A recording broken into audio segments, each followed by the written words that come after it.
Thank you, Chairwoman and Committee, for allowing my testimony. I'm here in support of both bills, and I'm also here to tell my family story. My name is Susan, after my mother, and Ernestine, after my grandmother, my father's mother. A few days ago, I had a pretty significant haircut, and it was a big change, and when I first looked into the mirror, I saw my mother looking back at me, and it startled me. It was a good startle, but it startled me. My mother died 17 years ago, and I miss her, but it was great to see her and to know that, she still exists in my mind.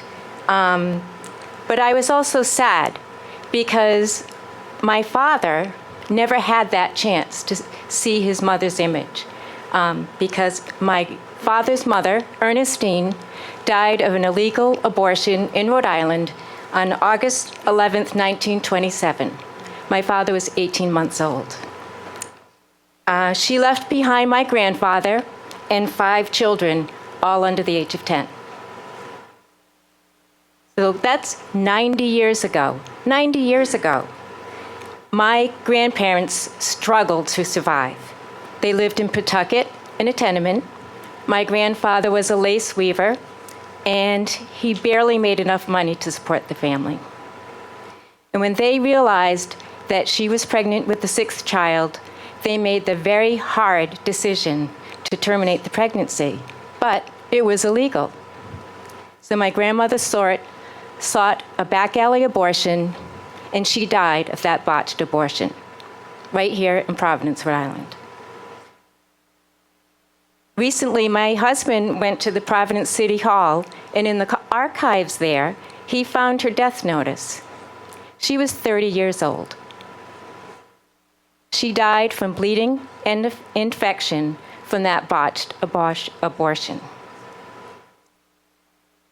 So before Roe versus Wade was passed, abortion affected my family here in Rhode Island very directly.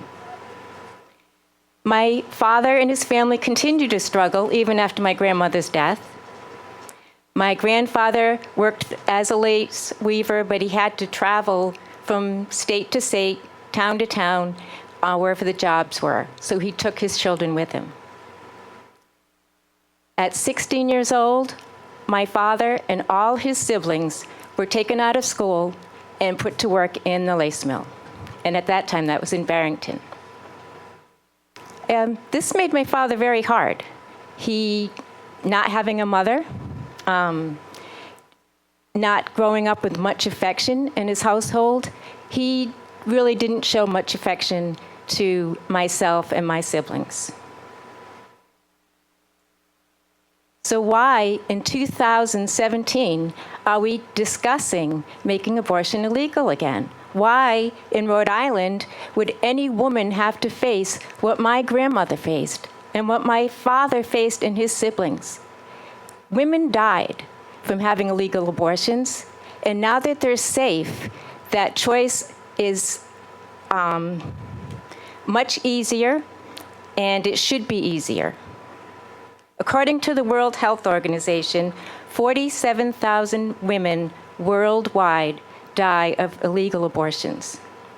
1 out of every 8 maternal deaths are from an unsafe, botched abortion. And 2/3 of those women leave children behind, like my grandmother left my father and his siblings behind, for a very hard life. So I'm asking for your support to move Bill 274 forward to be heard in front of the full Senate. The laws in Rhode Island need to protect a woman's right for reproductive health, and we can't go back because families will be affected like my family was affected, and it should never happen again. Life is precious. My grandmother's life was precious, and it should have been protected. Thank you.